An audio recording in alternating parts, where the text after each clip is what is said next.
वैसे तो हम में से कोई भी जिन्नात के वजूद से इनकार नहीं कर सकते, बल्कि कुरान मजीद की सूरह अल रहमान, सूरह अल जिन्न, सूरत अन नम्ल, सूरह सबा और सूरह अल कहफ में इस मखलूक का जिक्र मौजूद है जो इंसानों से पहले भी दुनिया पर आबाद थी और यकीनन जिन्नात का वजूद पोशीदा है।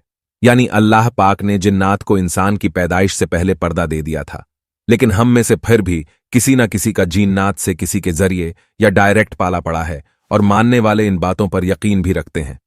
प्यारे दोस्तों, एक हाजी साहब जो जिला बखर के एक गांव में नए नए आकर आबाद हुए थे और गांव के एक दो लोग ही दुनियावी तालीम से वाकिफ थे, वरना अक्सर लोग कुरान पढ़े हुए थे। लेकिन हाजी साहब के पास दीन का बहुत इल्म था और यही वजह थी कि गांव के लोग अक्सर दीनी मामलात में हाजी साहब के इल्म से फायदा उठाते, बल्कि हाजी साहब को मस्जिद का इमाम भी मुकर्रर कर दिया गया था। और जब भी मुमकिन होता तो गांव वाले हाजी साहब से अंबिया इकराम के वाक्यात और किस्से सुनते थे और गांव वाले अपने बच्चों को कुरान की तालीम के साथ साथ दीनी इस्लाह के लिए भी उन्हें मस्जिद में इमाम साहब के पास भेजा करते थे।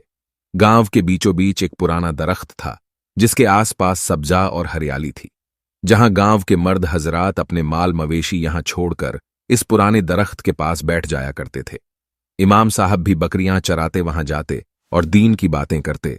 उन्हें अपने इल्म और आगाही का जर्रा बराबर भी गर्व नहीं था, इसलिए सभी लोग उन्हें जनाजा पढ़ने के लिए बगैर सोचे बुलवा लेते और वो चले भी जाते, इसके लिए चाहे उन्हें किसी दूर के गांव में भी जाना पड़ता। प्यारे दोस्तों, एक मर्तबा सर्दियों की एक सर्द रात में ठंडी हवा में ईशा की नमाज के बाद किसी ने हाजी साहब के दरवाजे पर दस्तक दी।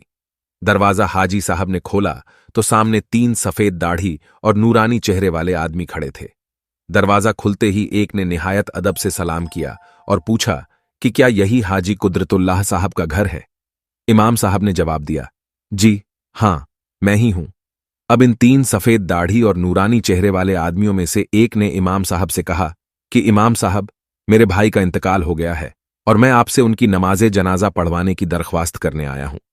वो 3 सफेद दाढ़ी और नूरानी चेहरे वाले आदमी इमाम साहब के पास हाजिर हुए हैं और कहने लगे कि मैयत तैयार है, सब सफ़ें बांधे, आपके इंतजार में है। बराए मेहरबानी हमारे साथ चलिए।